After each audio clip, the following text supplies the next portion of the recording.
नाज़रीन, अवामी न्यूज़ में ख़बरनि जो सिलसिलो जारी है। हिन वक़्तु असीं तव्हांखे खिपरो में ख़बर ॾींदा हलूं त खिपरो में वापडा जी अणएलानियल लोड शेडिंग ऐं ट्रांसफार्म सड़न रोज़ जो मामूल बणियल हुअण करे खिपरो जे शहरनि खिपरो जे शहीद चौक ते एहतजाज कयो है। गरीबाबाद पाड़े जे रवासिन मेन चौक ते टायरनि खे बाहियूं ॾेई नटन उर्स में SDO वापडा ख़िलाफ़ एहतजाजी मुज़ाहिरो कयो। इन मौक़े ते मुज़ाहिरीन मीडिया सां ॻाल्हाईंदे चयो त शहर में केतिरनि ॾींहंनि खां हिन शदीद गर्मी में अणएलानियल लोड शेडिंग कई वञे थी, जंहिं सबबि वॾियुनि परेशानियुनि खे मुंहुं ॾेई रहिया आहियूं। हिननि जो वधीक चवण हो त पाड़े जो ट्रांसफार्म सड़न रोज़ जो मामूल बणियल आहे। ट्रांसफार्म ठाहिण जा बि पैसा वरिता वञनि था, जेको 2 ॾींहंनि खां पोइ वरी सड़ी वञे थो। हिननि जो वधीक चवण हो त अहिड़ी दांह SDO वापडा खे बार बार ॾियण बावजूद को बि ॿुधण लाइ तयारु न आहे। मुज़ाहिरीन इख्तियारनि खां मुतालबो कयो त फौरी नोटिस वठी बिजली जो मसइलो हल कयो वञे, ॿी सूरत में एहतजाज जो दायरो वसी कयो वेंदो।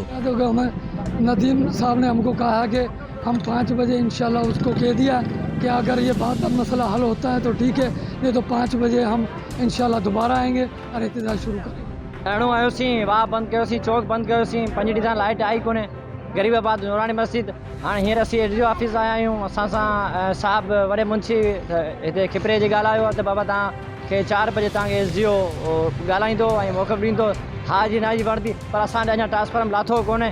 उन खां पोइ 4 बजे खां पोइ असां वरी वाह बंदि कंदासीं, चौक बंदि कंदासीं। उन में एस आहे खिपरो पाण चवंदो बाबा अवां सां गॾु आऊं आहियां, गाड़ियूं करायूं, असांखे धरणो ख़त्म करायो।